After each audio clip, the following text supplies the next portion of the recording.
Friends, आज हम देखेंगे पत्नी के नाम खरीदी गई प्रॉपर्टी का कौन होगा मालिक। So friends, watch our complete video. Like, comment, share कीजिए, सब्सक्राइब करना न भूलिए।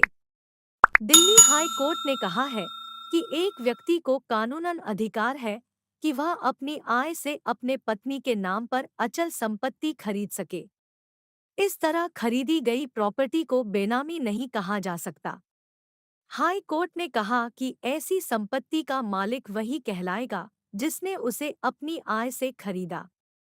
हाई कोर्ट ने कहा है कि एक व्यक्ति को कानूनन अधिकार है कि वह अपनी आय से अपने पत्नी के नाम पर अचल संपत्ति खरीद सके। इस तरह खरीदी गई प्रॉपर्टी को बेनामी नहीं कहा जा सकता।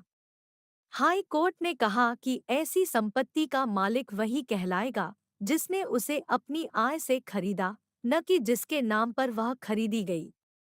जस्टिस की बेंच ने एक व्यक्ति की अपील मंजूर करते हुए यह टिप्पणी की और ट्रायल कोर्ट के उस आदेश को निरस्त कर दिया जिसके तहत इस व्यक्ति से उन दो संपत्तियों पर हक जताने का अधिकार छीन लिया गया था जो उसने अपनी पत्नी के नाम पर खरीदी थी।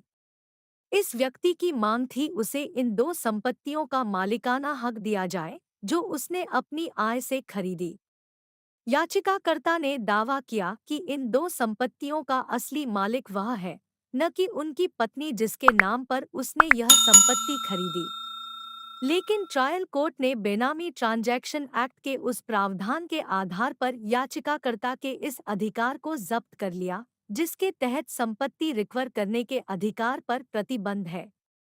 हाई कोर्ट ने ट्रायल कोर्ट के संबंधित आदेश को रद्द करते हुए कहा कि निचली अदालत ने इस व्यक्ति की याचिका को शुरुआत में ही ठुकरा कर गलती कर दी, क्योंकि संबंधित आदेश जब पारित किया गया तब प्रोहिबिशन ऑफ बेनामी प्रॉपर्टी ट्रांजैक्शन एक्ट संशोधन के साथ लागू था। हाई कोर्ट ने कहा, मौजूदा मामले में प्रॉपर्टी का पत्नी के नाम पर होना इस कानून के तहत दिए गए अपवाद में आता है, क्योंकि एक व्यक्ति को कानूनन इस बात की इजाजत है कि वह अपने आय से अपने स्पाउस के नाम पर अचल संपत्ति खरीद सके और जिन परिस्थितियों में यहाँ संपत्ति खरीदी गई, इससे खरीदी गई प्रॉपर्टी बेनामी नहीं है, बल्कि याचिकाकर्ता की है, पत्नी की नहीं जिसके नाम पर वह संपत्ति खरीदी गई। Thank you.